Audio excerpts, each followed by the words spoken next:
తాకట్లో ఉన్న మీ బంగారాన్ని విడిపించి ఆ రోజు ఆన్లైన్ రేటుకి కొంటాం. Sharma gold company. వారిద్దరు స్నేహితులు కలిసే చదువుకున్నారు, సాఫ్ట్వేర్ ఇంజనీర్లుగా స్థిరపడ్డారు.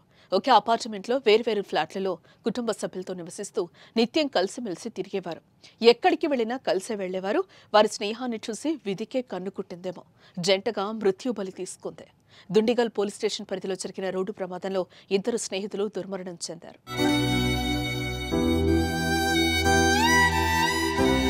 ఒడిశాలోని జైపూర్కు చెందిన భానుప్రకాష్, అదే రాష్ట్రానికి చెందిన నళినీకంఠ బిశ్వాలులు కళాశాలలో చదివేటప్పటి నుంచి స్నేహితులు.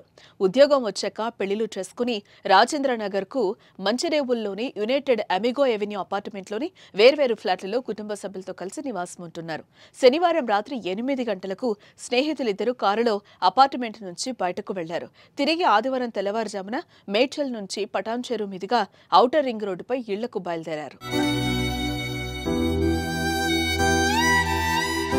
వేగంగా వెళుతున్న కారు మార్గమధ్యంలో మల్లంపేట 4A ఎగ్జిట్ వద్ద అదుపు తప్పి డివైడర్ను ఢీకొట్టింది. పల్టీలు కొట్టి విద్యుత్ స్తంభానికి తగిలి పక్కన రోడ్డుపై పడింది. ఈ ఘటనలో ఇద్దరు అక్కడికక్కడే చనిపోయారు. ప్రమాదానికి అతివేగమే కారణమని ప్రమాద దృశ్యాలు చెప్తున్నాయి. కారును నుజ్జునుజ్జు అయింది. కారులో చిక్కుకున్న మృతదేహాలను బయటకు తీసేందుకు పోలీసులు గంటసేపు శ్రమించాల్సిన పరిస్థితి. ఇక భానుప్రకాష్ బిస్వాల్ మరణంతో వారి కుటుంబాలు తీవ్ర శోకంలో మునిగిపోయాయి.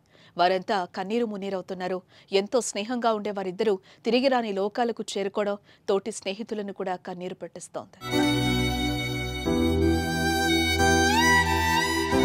అతివేగం, నిర్లక్ష్యం, నిద్రమత్తు, మద్యం మత్తు కారణంగానే రోడ్డు ప్రమాదాలు అధికంగా జరుగుతున్నాయి. ఎక్కువగా జాతీయ రహదారులు, ORR సహా చాలా రోడ్లు రక్తం మూడుతున్నాయి. రోడ్లు విశాలంగా ఉండటం, ట్రాఫిక్ సమస్య అసలే లేకపోవడంతో ఓవర్ స్పీడ్తో దూసుకుపోయి ప్రమాదాల బారిన పడడం ఆందోళనకు గురిచేస్తోంది. వాహనాలతో రోడ్డుపైకి వచ్చేవారు అతివేగం కంటే విలువైన ప్రాణం ముఖ్యమని ఆలోచించాలి.